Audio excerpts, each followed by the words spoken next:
حفلة أنيما اللي صارت بمصر هي حفلة كتير خطيرة. ليه؟ لأنها هي بتعلن عن بزوغ الأرض الجديدة أو فكرة الأرض الجديدة The New Earth Movement.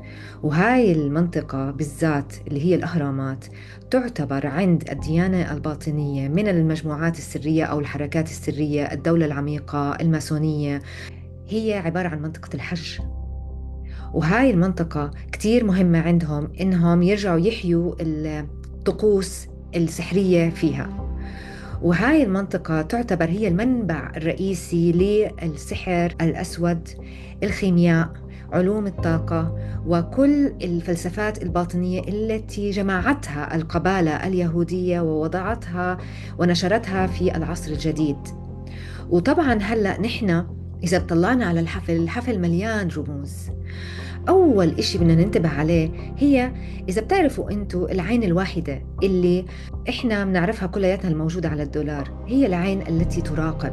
وطبعا هاي العين، شوف الصورة اللي جاي، هاي العين بينت وتجسدت في الإضاءة بهذه الحفلة، وهي رمز يعني هذا رمز كامل للدولة العميقة. هاي رقم واحد. بس اللي جاي كان أكتر إشي بخوف بالعالم، واللي صار بالحفلة إنه صار في تجسيد كامل بالضوء لشخصية مهمة جدا اللي هي آلهة الأنثى، الآلهة اللي ترمز إليها عصر الدلو، كرمزية لإنه نحن هلأ بلشنا عصر جديد، عصر بتحكمه الدولة الباطنية والفلسفات الباطنية والدين الباطني. وهاي الشخصية اللي انتم شايفينها هون بالصورة هي ترمز لمجموعة من الآلهة، لمجموعة من الرموز.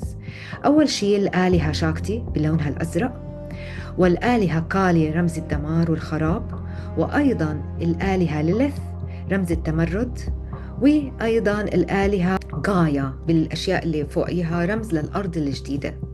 وإحنا إذا طلعنا على هاي الرمزية إنه هي كانت مكبلة وبعدين فكت، وفيها رمزية مهمة كمان أكتر من هيك، إنه هاي الآلهة هي رمز لذو العين الواحدة للفلسفة الجديدة.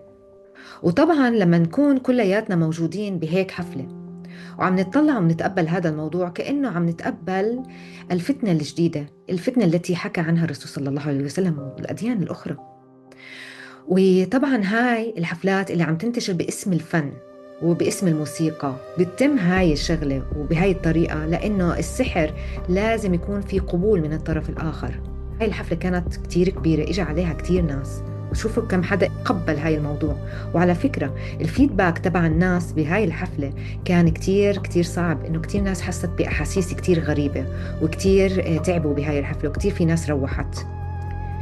واللي رح أصدمكم صدمة حياتكم إنه هاي الحفلة صارت بعد الإبادة، بعد إبادة غزة، ورمز لأنه نحن بنحتفل لأنه قدمنا قرابين للعصر الجديد وللفتنة الجديدة ولذو العين الواحدة. فيا جماعة انتبهوا.